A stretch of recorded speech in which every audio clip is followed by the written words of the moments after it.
নমস্কার বন্ধুরা, মৌসম ক্রিয়েটিভিটি চ্যানেলে সবাইকে স্বাগত জানাই। যে কোনো নিরামিষ দিনে বা পুজোর দিনে রাতে বা সকালের জল খাবারে কিন্তু এরকম সাদা আলুর দম তোমরা বানিয়ে নিতে পারো। অত্যন্ত সুস্বাদু হয় এই সাদা আলুর দম। ভিডিও পুরো দেখার অনুরোধ রইল। এখানে আমি 8টা আলু খোসা সমেত সেদ্ধ করে নিয়েছি। এবার এটা ঠান্ডা হোক। এখানে আমি 4টে এলাচ, কিছুটা পরিমাণে গোলমরিচ, 1 চামচ পরিমাণে গোটা জিরে, 1 চামচ পরিমাণে গোটা ধনে আর একটা শুকনো লঙ্কা হালকা আঁচে ভেজে নেব। আর দিয়ে দিয়েছি 3 কুচি দারচিনি। এবার লো ফ্লেমে এটাকে একটু হালকা করে ভেজে নিতে হবে। হালকা ভাজা হয়ে গেছে, এটাকেও একটু ঠান্ডা করে নিই। আলু এখানে ঠান্ডা হয়ে গেছে। আলুর খোসাগুলো আগে ছাড়িয়ে নিতে হবে। আলুর খোসা ছাড়িয়ে মাঝখান থেকে 2 টুকরো করে নেব। এরপর একটি প্যান বসিয়ে দিয়েছি। প্যানে দিয়ে দেব পরিমাণ মতন সাদা তেল। সাদা তেল দিয়ে সেদ্ধ করা আলু তেলের মধ্যে দিয়ে দেব তেল গরম হওয়ার পর। আর এখানে তোমরা যদি ভাবো সাদা তেলে করবে না, রান্নাটা সর্ষে তেলে করবে, তাহলে সর্ষে তেলেও রান্নাটা করতে পারো। এবার লো টু মিডিয়াম ফ্লেমে আলু ভেজে নেব। আলু যেহেতু সেদ্ধ করা আছে তাই বেশিক্ষণ ভাজার দরকার নেই।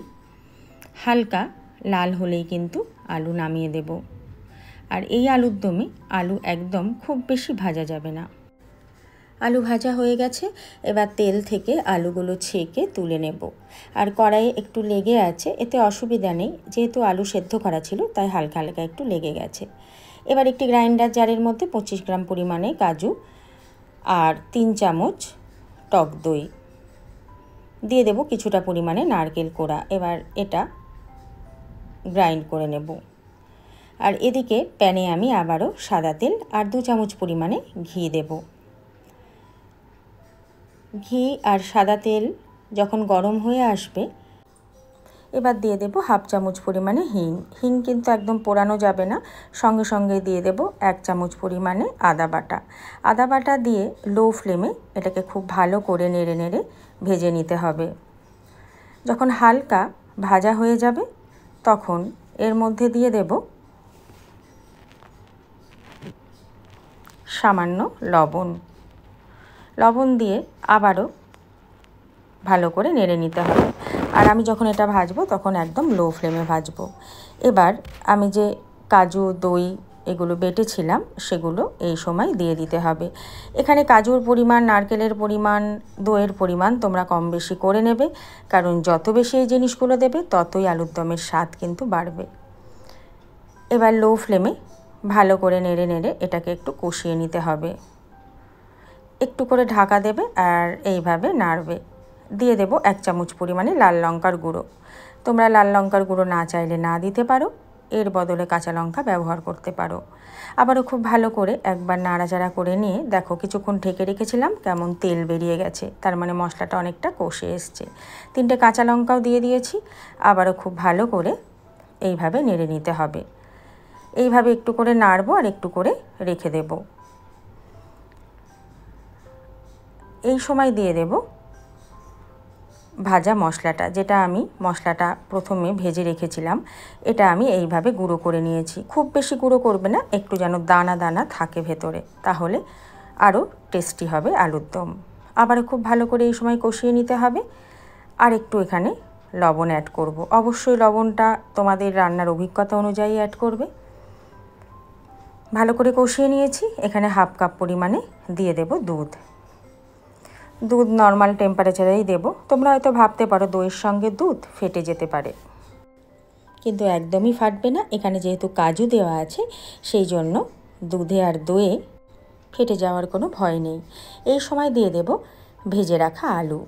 আলু দিয়ে আবারও খুব ভালো করে আলুর সাথে সমস্ত কিছু এইভাবে লো ফ্লেমে মিশিয়ে নিতে হবে।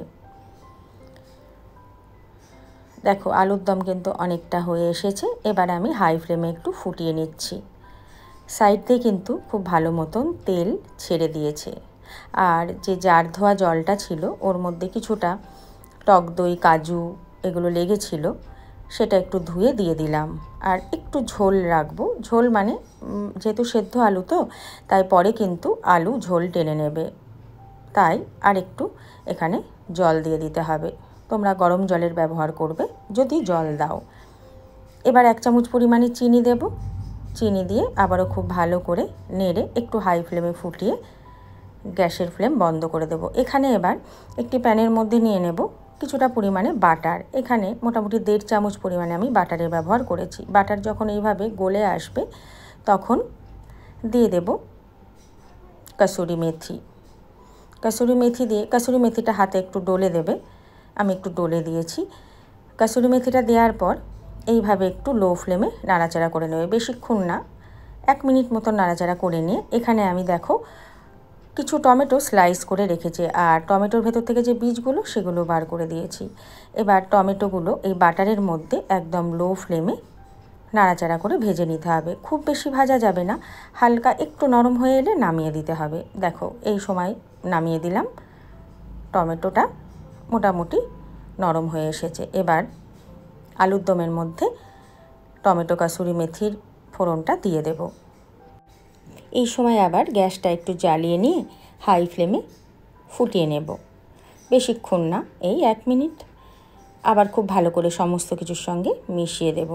তাহলে রেডি আজকের গরম গরম সাদা আলুর দম। অবশ্যই বাড়িতে একবার ট্রাই করো।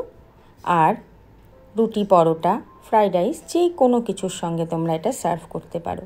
আর আজকের রেসিপি যদি ভালো লাগে তাহলে অবশ্যই একটি লাইক করে পাশে থাকা বেল আইকনটি ক্লিক করে দিও, তাহলে যখনই আমি কোনো ভিডিও আপলোড করব তোমাদের কাছে নোটিফিকেশান পৌঁছে যাবে। আর ভালো লাগলে বন্ধুদের সঙ্গে অবশ্যই শেয়ার করো। খুব ভালো থেকো, সুস্থ থেকো। দেখা হবে আগামী পর্বে।